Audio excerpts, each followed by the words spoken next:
अस्सलाम वालेकुम। आज हम बात करेंगे 9th स्टैंडर्ड के थ्योरम नंबर 12.1 की। स्टेटमेंट कुछ यूं है,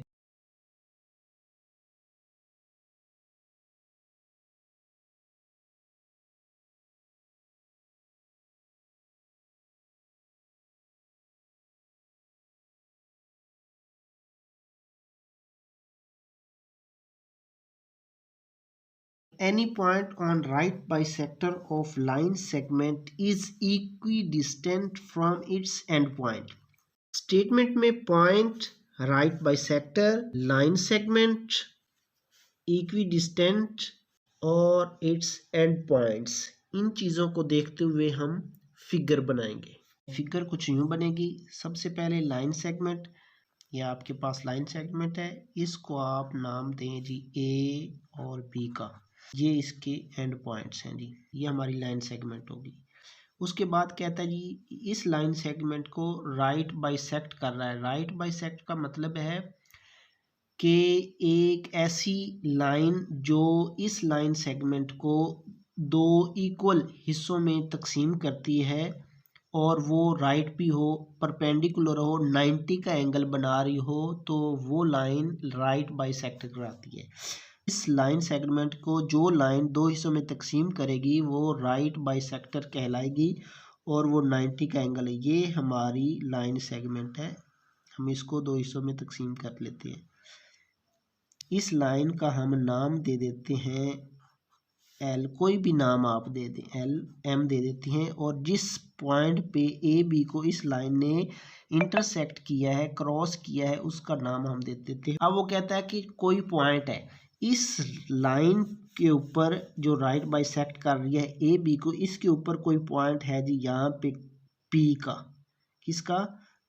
पी का। कहता है जी ये जो पॉइंट है वो ये लाइन सेगमेंट के जो एंड पॉइंट हैं ये वाले, इनसे इक्वल डिस्टेंस है। पी ए और पी बी आपस में क्या है? इक्वल हैं। ये हमने प्रूफ करना है। Is equi distance from its and point. ये हमारी फिगर बन गई स्टेटमेंट के अकॉर्डिंग। फिगर बन गई according to statement. Line A B को दो इक्वल हिस्सों में तकसीम करे और 90 का एंगल हो तो वो राइट बाई सेक्टर कहलाती है। फर्स्ट पॉइंट हमारा गिवन स्टेटमेंट में आप क्या लिखेंगे? इससे आपने ये फिगर बनाई है कि एक लाइन है एल एम जो बाइसेक्ट करती है ए बी को सी पॉइंट पे, इस तरह बाइसेक्ट करती है कि एल एम क्या हो जाएगा जी, ए बी के परपेंडिकुलर होगा। और फिर क्या होगा जी, जब ये परपेंडिकुलर होगा और बाइसेक्ट होगा तो ये ए सी और यहाँ से बी सी ये इक्वल, दोनों क्या हो जाएंगी? इक्वल हो जाएंगे।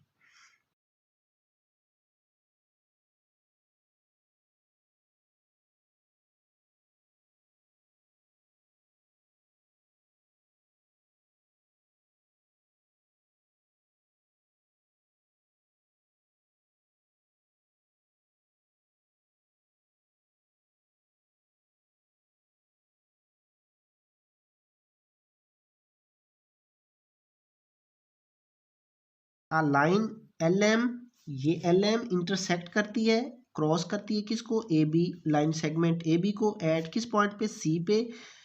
सच दैट इस तरह करती है कि जो एल एम है वो ए बी के परपेंडिकुलर है, 90 का एंगल बना लिए, एंड और ए सी और बी सी आपस में इक्वल हैं, कॉन्ग्रुएंट हैं।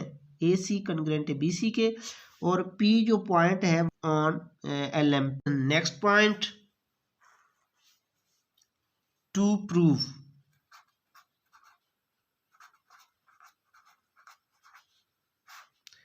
क्या हमने प्रूफ करना है? कहता है कि ये जो लाइन के ऊपर पी पॉइंट था ना, ये ए इक्वल है जी किसके? पी बी के। तो हमने ये प्रूफ करना था P A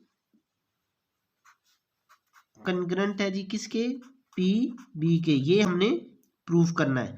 P A congruent P B हमने प्रूफ करना है। पी पॉइंट ए से और पी बी से इक्वल डिस्टेंस पे है, ये हमने प्रूफ करना है। तीसरा पॉइंट हमारा कंस्ट्रक्शन। कंस्ट्रक्शन में आपने क्या किया जी, पी को आप ए से ज्वाइन कर दें और पी को बी से ज्वाइन कर दें, ये हमारी कंस्ट्रक्शन है।